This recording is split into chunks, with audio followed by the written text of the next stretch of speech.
میں نے آپ سے یہ پوچھنا تھا کہ کیونکہ جتنے بھی سنی علماء ہیں انکلوڈنگ انجینئر صاحب، وہ یہی بات کرتے ہیں کہ اس میں وہ مراد یہ لے رہے ہیں کہ حضرت علی کی جماعت سے ہم نے کیوں نہیں، مطلب کہ ان کے اوپوننٹ سے کیوں نہیں ہم لڑے۔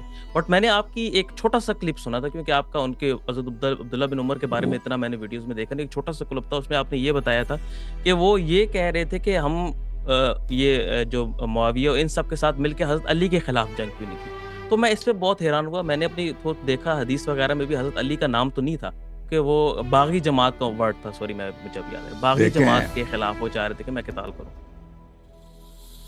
عبداللہ ابن عمر عمر بن خطاب کا بیٹا ہے، ان کی ہمدردی معاویہ کے ساتھ تھی اور ان کی ہمدردی جو ہے یزید کے ساتھ تھی۔ اس نے فوراً جا کے یزید کے ساتھ بیعت کیا تھا جب یزید، بلکہ معاویہ کے حیات میں اس نے یزید کے ساتھ بیعت کیا تھا اور یزید کا بڑا سپورٹر تھا، اور اس نے امیر المومنین علی علیہ السلام کی کبھی بیعت ہی نہیں کی۔ یہ کہنا کہ مجھے افسوس یہ ہے کہ میں نے ان کے خلاف لڑا کیوں نہیں ہے، مجھے نہیں لگتا یہ اس کے صحیح جملے، یہ اس کے لیے گڑا گیا ہے بعد میں، یہ اس کے تھاٹس ہے، اس نے جس مسیر پہ وہ گیا ہے، جس انداز سے وہ اس نے زندگی کی ہے، اس کے ساتھ ملتی ہی نہیں ہے۔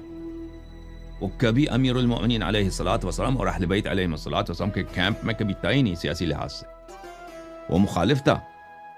اور اس کے والد جب قتل ہوئے تھے تو اس کے بھائی نے مدینے میں کئی بے گناہ لوگوں کو قتل کیا تھا، ابو عمر کے بیٹے نے، وہ عبداللہ ابن عمر کے چھوٹے بھائی نے، اور اس نے ہرمزان جو ایک مسلمان تھا اور بے گناہ تھا، صرف اس لیے کہ وہ فارسی ہے، صرف اس لیے کہ وہ ایرانی ہے، اور ابو لؤلؤہ جو ہے وہ بھی فارسی ہے، ایرانی ہے، اس کو اس لیے قتل کیا تھا، اور ابو لؤلؤہ کے بیٹی کو قتل کیا تھا، 10 سالہ بیٹی کو اس نے قتل کیا تھا، ٹھیک ہے نا۔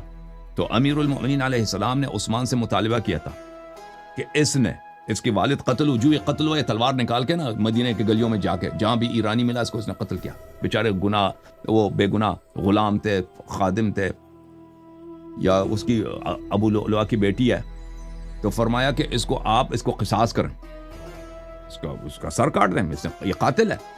عثمان نے کہا میں کیسے اس کو قتل، اس کا باپ بھی قتل ہوا، میں اس کو قتل کروں، تو اس کو چھوڑ دیا۔ یعنی تو امیر المومنین علیہ السلام نے کہا کہ اگر مجھے ایک دن حکومت ملے تو سب سے پہلے میں اس سے قصاص لوں گا۔ تو یہ جب عثمان کا قتل ہوا، لوگوں نے امیر المومنین علیہ السلام سے بیعت کی، تو سب سے پہلے عمر کا یہ بیٹا بھاگ گیا، شام مل گیا، شام میں معاویہ سے مل گیا، اور شام میں معاویہ سے مل گیا، اور پھر امیر المومنین علیہ السلام کے خلاف رہا۔ تو عبداللہ ابن عمر کبھی یہ لوگ ان کا یہ اپنے والد کے پالیسی پہ تھا نا، ان کے والد نے ہی بنی امیہ کو، ابو بکر اور عمر نے ہی معاویہ کو شام میں پاورفل بنا دیا۔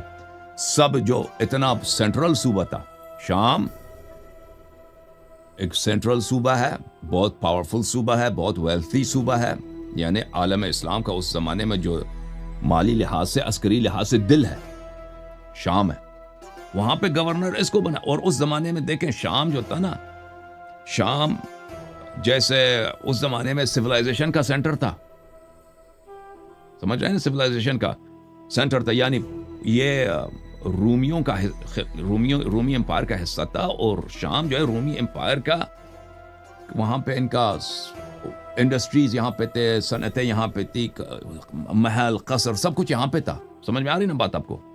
یہ جب مسلمانوں کے ہاتھ لگی ہے تو وہاں پر اتنا جو یہ مثلا سونے کا چڑیا ہے، جو سب سے اہم علاقہ مسلمانوں کو ملا ہے، کسی سینئر صحابی کو نہیں دیا عمر نے کہ یہاں پہ گورنر، کس کو دیا ہے؟ ابو سفیان کو دیا، ابو سفیان کو دیا، اور ابو سفیان کے بیٹے کو۔ ابو سفیان تو عثمان کے آخری سال تک یہ زندہ تھا، ابو سفیان۔ تو ان لوگوں نے پھر، عمر یہ تھا کہ ہمیشہ اپنے گورنروں کو چینج کرتا تھا، عزل کرتا تھا، کبھی اس نے معاویہ کو عزل نہیں کیا۔